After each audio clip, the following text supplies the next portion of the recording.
जंगल में बरसों बाद ऐसी बारिश आई जो रुकने का नाम ही नहीं ले रही थी। पेड़ गिर गए, घोंसले टूट गए और परिंदों के आशियाने बह गए। पूरा जंगल जैसे किसी अजूबे गम में डूब गया था। हे भगवान, कैसी आफत आई है इस जंगल पर। मेरा घर उजड़ गया, पेड़ टूट गया और अब ये मासूम बच्चे भूख प्यास से तड़प रहे हैं। कहाँ जाऊँ अब मैं? कौन देगा इन बच्चों को पनाह? न कोई ठिकाना बचा, न कोई सहारा। ये बारिश तो जैसे मेरी जिंदगी ही बहा ले गई। अम्मा, बहुत भूख लगी है। सुबह से कुछ नहीं खाया। देखो, मुन्नी की सांस भी तेज चल रही है। हमें बहुत ठंड लग रही है अम्मा। हम कब तक इस गीली जमीन पर पड़े रहेंगे? क्या अब हमारा कोई घर नहीं होगा?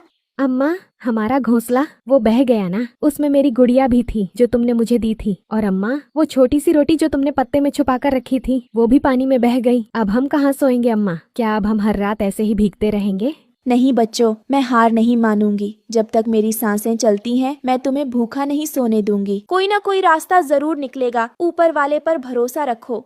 बारिश की मार ने सारे पक्षियों को बेघर कर दिया। कोई दरख्त ऐसा न बचा जहाँ परिंदा पनाह ले सके। इसी अफरा तफरी में जंगल का ठाकुर कालू कौवा अपने मजबूत पेड़ पर आराम से बैठा था। हा, देखो देखो अब जंगल का हाल। सारे परिंदे जो कल तक उड़ते फिरते थे, आज इस बारिश ने उन्हें घुटनों पर ला दिया। घोंसले बह गए, दाना पानी सब खत्म। और अब ये सब मेरी तरफ उम्मीदों से देख रहे हैं। मगर याद रखो, अब इस जंगल में सिर्फ मेरा हुक्म चलेगा। जब तक मैं न कहूँ तब तक कोई एक दाना भी नहीं खा सकता। मैं ठाकुर कालू कौवा हूँ, इस जंगल का असली मालिक। ठाकुर साहब, हम परिंदों ने कभी किसी का बुरा नहीं किया। हमारे बच्चे भूख से रो रो कर बेहाल हो गए हैं। 3 दिन हो गए, बारिश में कुछ खाने को नहीं मिला। आपकी मेहरबानी हो जाए तो कुछ दाने पानी दे दीजिए। हम आपके एहसानमंद रहेंगे। चुप, पहले मेरे दरबार की सफाई करो, फिर मिलेगा खाना। ठाकुर जी, मेरी बीवी अंडों पर बैठी है मगर उसके पास खाने को कुछ नहीं। अगर वो बीमार हो गई तो मेरे बच्चे कभी दुनिया नहीं देख पाएंगे। रहम कीजिए ठाकुर।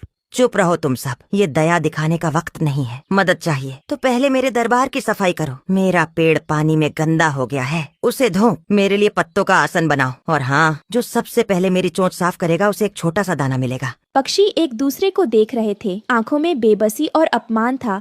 याद रखो, इस जंगल में अब सिर्फ 2 चीजें चलेंगी, मेरा हुक्म और मेरी मर्जी। भूख, बेबसी और जुल्म ने सबको तोड़ दिया था। अब रोशनी की एक उम्मीद थी, रानो चिड़िया। एक रात जब रानो अपने बच्चों के लिए कुछ खाने की तलाश में निकली, या रब, कहीं तो कुछ खाना मिल जाए। गुड़िया, मुन्नी, कबूतर के बच्चे, तोते के नन्हे चूजे, सबने 2 दिन से कुछ नहीं खाया। मैं क्या जवाब दूंगी उन्हें? अब तो पर भी जवाब दे रहे हैं।